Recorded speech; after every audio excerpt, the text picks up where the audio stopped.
Hey, what is going on, you pigskin homos? Welcome back to the Vikes Nation podcast, the first one of the 2026 offseason. And we're going to start it off by talking about the Vikings salary cap situation.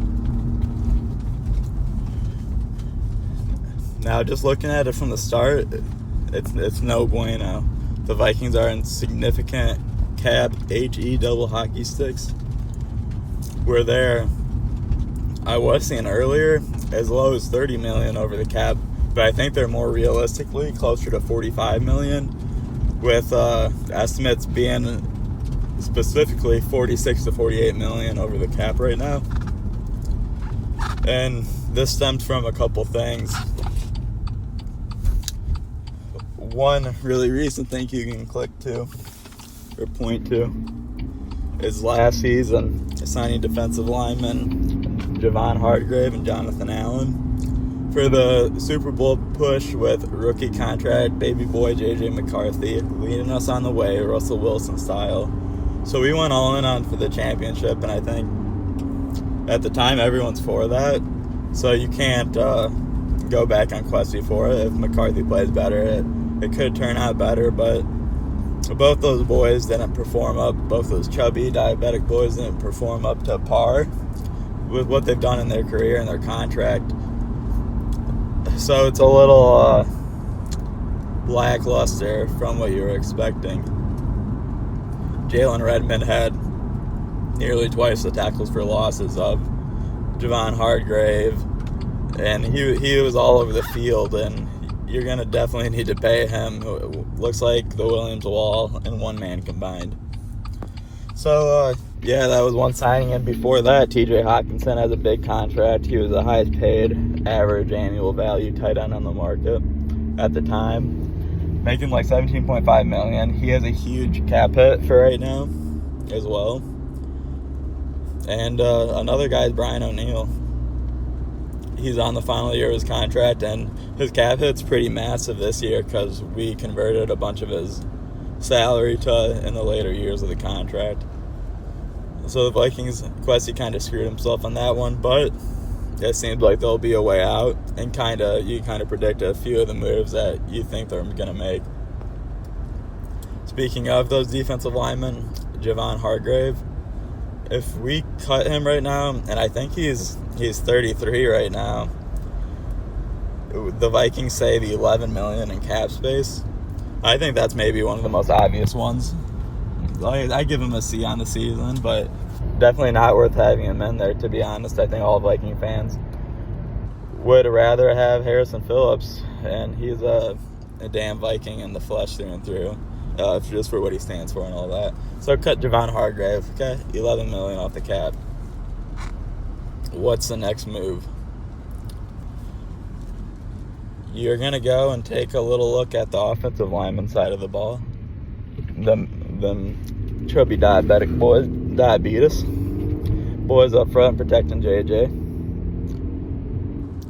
Ryan Kelly, a.k.a. Mr. Concussion himself, for 2025, and he was supposed to really come in and stabilize the offensive line for a young, basically rookie quarterback, and kind of align everyone, make sure chemistry is great, just being a vet out there, taking care of protections and all that. And when he did play, I think he did play great, but they have 2 concussions this year, and he's had many in the past. He might not even come back, I've heard. He has to contemplate his football future, which is never good. And the best availability... Oh, son of a gun, I messed it up. The best ability is availability, and he was not able to provide that. He played 8 games.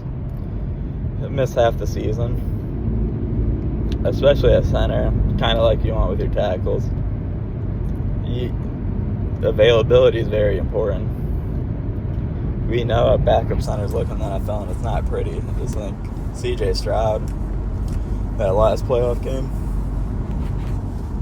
cutting him, Mr. Kelly, saves us $8.7, about $9 million. I think we got to do that too. What's it going to do? We can't do Michael Juergens.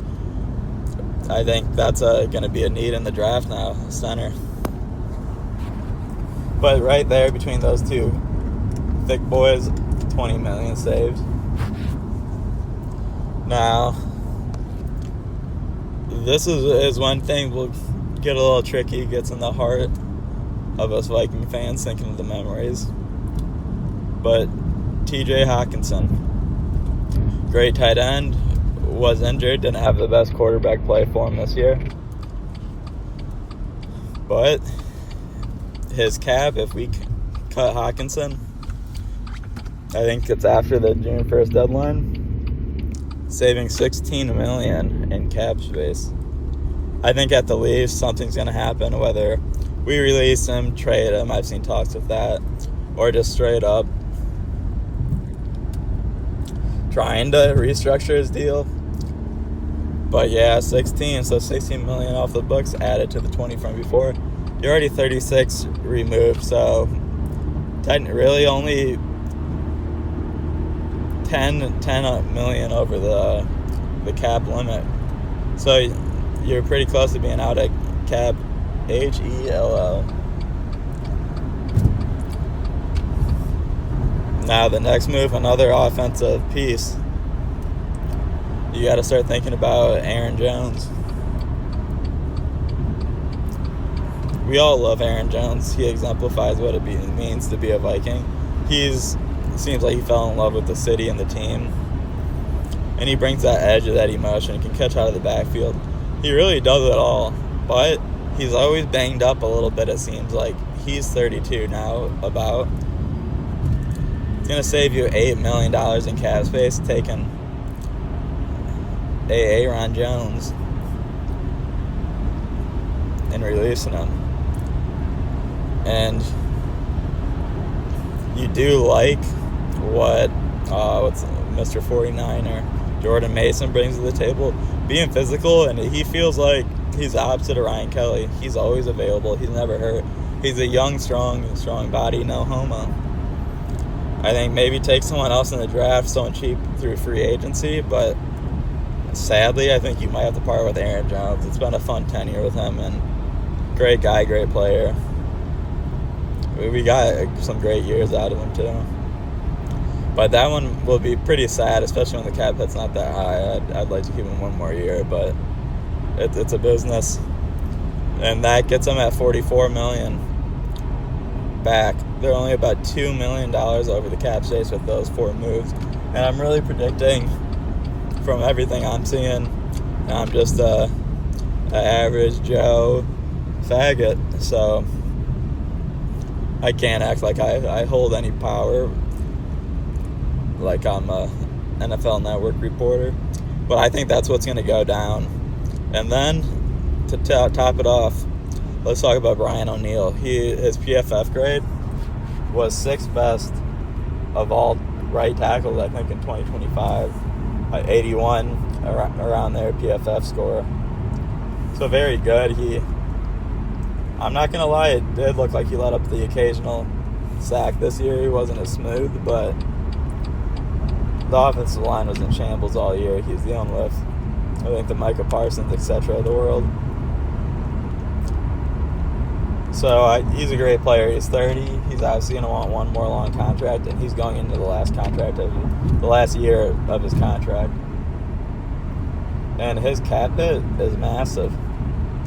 I think it's like $23.1 million, something like that, where if the Vikings can restructure his contract, and granted he's going to want money for the long haul probably,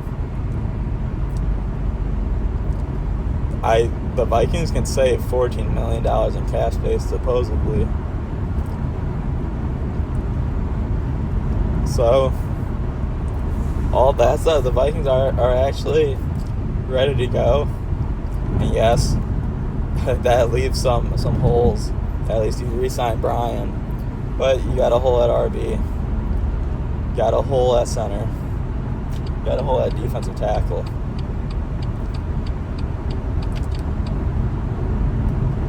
But you can get a center in the draft.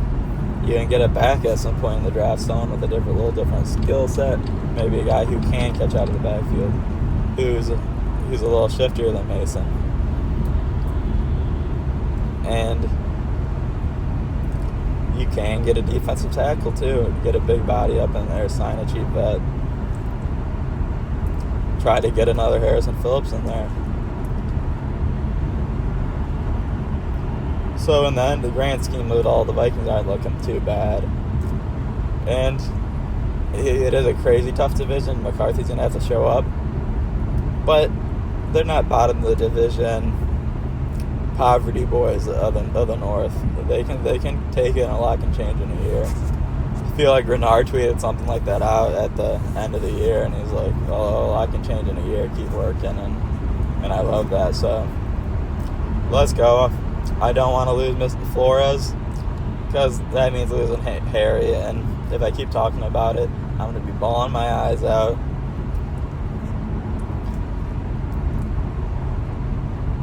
And I'm going to leave it at that. I could go graphic, how much my sadness would be, go into detail, but I'm not going to do this to you guys.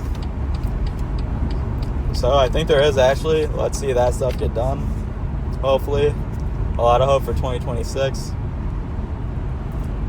The Flores, no Harry the Hitman. It ain't going to be the same. We're going to have to shed a tear for his game next year, but hopefully they can get another straight-up aggressive dog defensive mind like Flores. And I really hope he comes back. I love Flo, and I think all Viking fans do.